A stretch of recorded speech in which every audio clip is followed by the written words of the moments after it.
আসসালামু আলাইকুম ভিউয়ার্স, আজকে একটা স্যাড মোমেন্ট শেয়ার করব। তবে এটা শেয়ার করার মতো মন মানসিকতা আমার কোনো কিছুই ঠিক নেই, তারপরেও শেয়ার করতেই হয়। যেহেতু লাইফ নিয়ে আমি সব কিছুই আপনাদের সাথে শেয়ার করি, সেহেতু আমার ভালো মন্দ সব কিছু আপনাদের জন্য শেয়ার করার জন্য আমি অলওয়েজ চেষ্টা করি।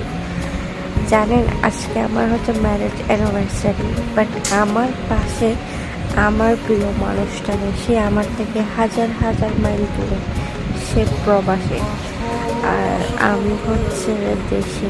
এই জিনিসটা আসলে মেনে নিতে অনেক কষ্ট হচ্ছে, কারণ তাকে ছাড়া আজকে আমি তিনটা বছর পার করে দিয়েছি।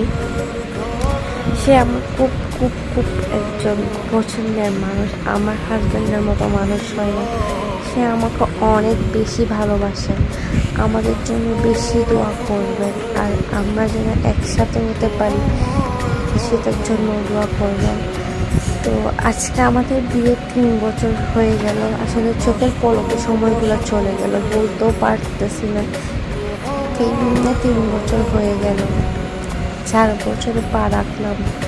আলহামদুলিল্লাহ, শুক্রিয়া, আল্লাহর দরবারে লাখো কোটি শুক্রিয়া। সব নিয়ে অনেক বেশি ভালো আছি।